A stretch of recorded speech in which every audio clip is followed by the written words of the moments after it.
Shalom. Et oui, beaucoup de fois, nous sommes les causes de nos problèmes. Lorsque tu veux poser un acte et tu ne réfléchis pas, tu fais des choses comme un insensé. Tu fais des choses comme un animal qui ne réfléchit pas. Alors que Dieu nous a créés des êtres pensants. C'est la différence qu'il y a entre nous et les animaux. Maintenant, toi, tu refuses d'utiliser cette caractéristique-là que Dieu t'a donnée.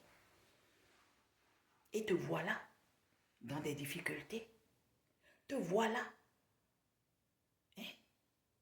une source de difficultés pour ton entourage. Une cause de difficulté pour ton entourage.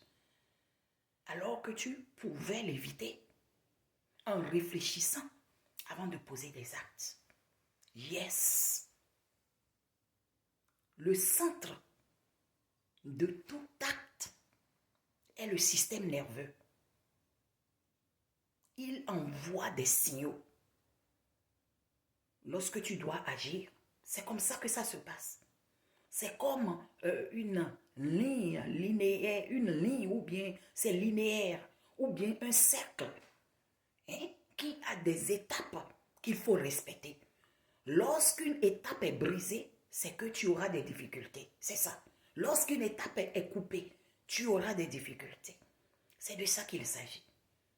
Donc, le système nerveux reçoit l'information et envoie des signaux à notre cerveau. Le cerveau met les signaux en forme pour passer l'information. Et toi, tu agis. C'est comme ça ça se passe. Donc, lorsque tu ne respectes pas ce processus-là, tu as des problèmes et tu crées des problèmes pour ton entourage. Est-ce que tu me comprends? Je bénis le Créateur qui a tout créé parfait et bon selon le livre de Genèse. Dieu a dit qu'il a tout créé parfait et bon. Si tu trouves qu'il y a anomalie et qu'il y a difficulté quelque part, il faut savoir que c'est toi qui es le problème. Aïe, aïe, aïe, aïe, c'est toi qui es le problème. Et si tu veux que ça change, tu vas agir pour le changement. Prends la détermination, prends la décision de changer et ça va changer. Et ce que je te dis aujourd'hui, c'est au sujet de la réflexion à mener avant de poser tes actes. C'est important. Si entre-temps, tu agissais par instinct, par coup de tête, lorsque ça te prend, tu agis aussitôt. Tu es pressé d'agir. Tu n'as pas la maîtrise de soi. Tu te lèves et tu agis. Lorsque quelqu'un t'insulte ou bien quelqu'un te piétine, il faut que tu te lèves pour répondre. C'est comme ça que tu agissais avant. Et ça ne marchait pas pour toi. Les gens t'ont donné même de nom. Tu es devenu la risée de moquerie. Les gens te font attention à toi et tu penses qu'ils te respectent. Non. Non, ce n'est pas qu'ils te respectent. C'est parce qu'ils ne veulent pas que tu persécutes, que tu sois un problème pour leur vie. C'est tout.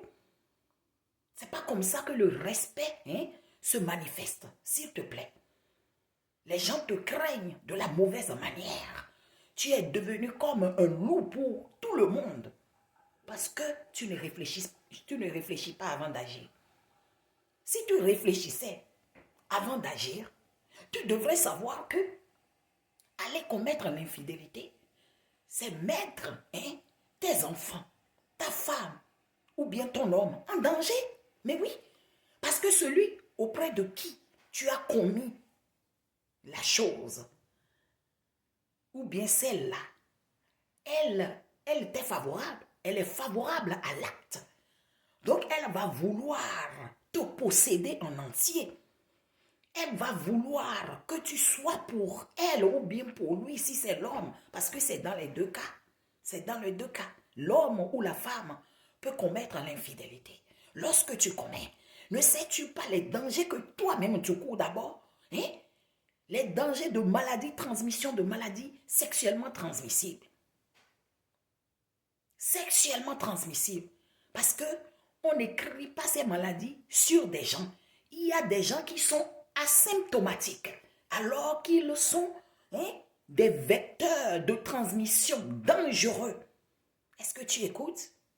Et pour ton entourage, si tu as des enfants, les enfants ne vont plus profiter de ta présence. Même lorsque tu es présent avec eux, tes pensées seront avec cette chisa-là, cette dame, ou bien ce monsieur. C'est comme ça. Tu ne seras plus efficace. Tu ne pourras plus être une aide pour tes enfants. Tu ne pourras plus être quelqu'un qui va supporter et aider tes enfants dans leur éducation. C'est comme ça, ça se passe. Et pire encore, si le partenaire en question est méchant, il va t'envoûter. Parce qu'il va vouloir, il ou bien elle va vouloir t'avoir pour elle seule. Et puis, à cause de cela, elle ira chez les mystiques pour recevoir le produit avec lequel elle va t'envoûter. Et là, tu vas commencer par créer des problèmes à celle qui est à la maison. La communication va couper. Tu vas voir en autre personne la titulaire, ton méchant, ton loup. Et puis, les problèmes commencent jusqu'à ce que tu ne quittes. Parce que c'est ça l'objectif de l'autre. L'autre veut t'avoir à lui et ou bien à elle seule. Elle va faire des choses pour nuire à ta famille. As-tu pensé à ça? Ne pense pas que tu veux aller pour un plaisir de 2 secondes ou bien de 5 minutes. Non. L'autre ne va pas te permettre ça. L'autre ne va pas te laisser faire ça et te retourner. Non. Pourquoi vous créez des problèmes inutiles pour votre famille? Pourquoi ne peux-tu pas te contenir, te maîtriser, réfléchir, peser le pour et le contre avant d'agir? Te voilà dans des difficultés. Te voilà créer des difficultés à ta famille. Pourquoi tu fais ça? Ce que tu as vu en l'autre, ne sais-tu pas que c'est parce qu'elle vend qu'elle s'est comportée de la sorte pour t'avoir? Sinon, en temps normal, si tu étais pour elle ou bien pour lui, il n'allait pas se comporter comme ça. Il allait être naturel. Là où vous allez là, les femmes ou bien les hommes que vous convoitez là ne sont pas naturels, non. C'est des marchandises qu'elles vendent ou bien qu'ils vendent pour vous. Et ils vont embellir cela pour vous attirer, pour vous maintenir. C'est de ça qu'il est question. Alors que si tu étais sage, tout ce que tu veux se trouve en ton partenaire à la maison. Tu peux créer, vous pouvez initier. Le bonheur dans le couple part de la communication. Exprime-toi, ne cache rien, exprime tes désirs, tes sentiments. L'autre est là comme une aide pour toi, comme un soutien. C'est quand tu ne vois pas les choses de cette manière que tu te trouves en difficulté. Tu gaspilles ton argent, ton énergie pour quelqu'une qui n'est pas la titulaire. Fais attention. La façon dont toi tu lui rends visite, c'est de cette même façon que plusieurs autres partenaires tapent à sa porte. Et chacun à son tour, chacun à son jour. Sois bête et demeure dans tes bêtises. Tu verras là où la vie t'amènera. Au lieu de changer, on vous dit de changer, vous ne voulez pas.